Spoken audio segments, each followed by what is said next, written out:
വിഡ്ബിയുടെ ഇരുളടഞ്ഞ ഇടനാഴികളിൽ രക്തദാഹിയായ ഡ്രാക്കുളയുടെ ജനനം. യോർക്ക്ഷയർ തീരത്തെ വിഡ്ബി എന്ന തുറമുഖ നഗരത്തിൽ രാത്രിയുടെ നിശബ്ദത ഭേദിച്ച് വീശുന്ന കാറ്റിന് ഒരു പ്രത്യേക താളമുണ്ട്. കടൽ തിരകൾ തല്ലുന്ന ശബ്ദത്തോടൊപ്പം വിഡ്ബി ആബിയുടെ തകർന്ന അവശിഷ്ടങ്ങൾക്കിടയിൽ നിന്ന് ആരോ വിളിക്കുന്നത് പോലെ തോന്നും. ഭയാനകമായ ഒരു ഗോത്തിക് നോവലിന് പശ്ചാത്തലമായ ഈ പ്രദേശം സന്ദർശകരിൽ ഇന്നും ഭയം ജനിപ്പിക്കുന്ന ഒന്നാണ്. 1890 ജൂലൈ മാസത്തിലാണ് പ്രശസ്ത എഴുത്തുകാരനായ ബ്രാം സ്റ്റോക്കർ വിഡ്ബിയിലെ 6-ാം നമ്പർ റോയൽ ക്രസൻറ്റിലുള്ള മിസ്സിസ് വീസിയുടെ ഗസ്റ്റ് ഹൗസിൽ എത്തിച്ചേരുന്നത്.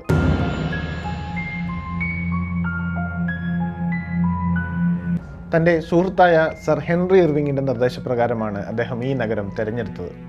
അക്കാലത്ത് ഓസ്ട്രേലിയ സ്റ്റൈറിയ പശ്ചാത്തലമാക്കി പിന്നീട് ലോക പ്രശസ്തമായ കൗണ്ട് വാമ്പയർ എന്ന കഥാപാത്രത്തിൻ്റെ സൃഷ്ടിയിലായിരുന്നു അദ്ദേഹം. താൻ താമസിച്ചിരുന്ന ഗസ്റ്റ് ഹൗസിന് പരിസരത്തു നിന്നുള്ള വിസ്മയിപ്പിക്കുന്ന കാഴ്ചകളാണ് സ്റ്റോക്കറെ ഏറെ അമ്പരപ്പിച്ചത്. കടലും ആകാശവും ഒന്നിക്കുന്ന വിഡ്ബിയുടെ തീരവും പുരാതന നിർമ്മിതികളും അദ്ദേഹത്തിൻ്റെ ഭാവനയെ ഉണർത്തി. എന്നാൽ ഈ സൗന്ദര്യത്തിന് പിന്നിൽ ഒളിഞ്ഞിരുന്ന ഇരുണ്ട വശങ്ങളാണ് ഡ്രാക്കുള എന്ന ഇതിഹാസ കഥാപാത്രത്തിൻ്റെ ജന്മത്തിന് കാരണമാകുന്നത്. നഗരത്തിന് മുകളിൽ തലയുയർത്തി നിൽക്കുന്ന 199 പടികൾ കയറി അദ്ദേഹം ഈസ്റ്റ് ക്ലിഫിലെ സെൻറ്റ് മേരീസ് പള്ളിമുറ്റത്ത് പതിവായി എത്തുമായിരുന്നു. ഈ പടികൾ കയറുന്നത് സാധാരണക്കാർക്ക് ഇന്നും ഒരു വെല്ലുവിളിയാണ്. കാറ്റും മഴയും കടലിലെ ഉപ്പുകാറ്റും ചേർന്ന് ദ്രവിപ്പിച്ച ശവക്കല്ലറകൾ കുന്നിൻ ചിതവിൽ അപകടകരമായി നിൽക്കുന്നത് സ്റ്റോക്കറെ വല്ലാതെ ആകർഷിച്ചു. കടൽ യാത്രകളിൽ കാണാതായവരുടെ ഓർമ്മയ്ക്കായി നിർമ്മിച്ചിരുന്ന ശൂന്യമായ കല്ലറകളും അവിടെ ഉണ്ടായിരുന്നു. അത്തരമൊരു കല്ലറയിൽ നിന്നാണ് ഡ്രാക്കുള സീരീസിലെ ആദ്യ ഇരയായ സ്വേൽസ് എന്ന പേര് അദ്ദേഹം കണ്ടെത്തിയത്. പള്ളിമുറ്റത്തിനപ്പുറം 11-ാം നൂറ്റാണ്ടിൽ പണിയെഴുപ്പിച്ച വിഡ്ബി ആബിയുടെ ഗോത്തിക് അവശിഷ്ടങ്ങൾ ഇന്നും അവിടെ നിലകൊള്ളുന്നു. രാത്രികാലങ്ങളിൽ വവ്വാലുകൾ വട്ടമിട്ട് പറക്കുന്ന ഈ ആബി സന്ദർശകരിൽ ഭീതി നിറയ്ക്കുന്ന ഒന്നാണ്. ഈ ആബി ഒരു നക്ഷത്ര രൂപം പോലെ വിഡ്ബി നഗരത്തെ മുഴുവനായി നിയന്ത്രിക്കുന്നുവെന്ന് നമുക്ക് തോന്നും. 1890 ഓഗസ്റ്റ് 8-ന് വിഡ്ബിയിലെ പബ്ലിക് ലൈബ്രറിയിൽ വെച്ചാണ് സ്റ്റോക്കറുടെ ജീവിതം മാറിമറിഞ്ഞത്. അവിടെ വെച്ചാണ് 1820 പ്രസിദ്ധീകരിച്ച വില്യം വിൽക്കിൻസന്റെ ഒരു പുസ്തകം അദ്ദേഹം വായിക്കാനിടയാകുന്നത്.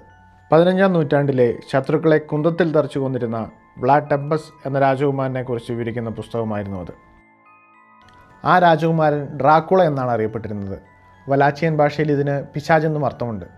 ഈ പേര് സ്റ്റോക്കറെ വല്ലാതെ ആകർഷിച്ചു. അദ്ദേഹം തൻ്റെ നോവലിലെ വില്ലന് ഈ പേര് നൽകാൻ തീരുമാനിക്കുകയും ചെയ്തു.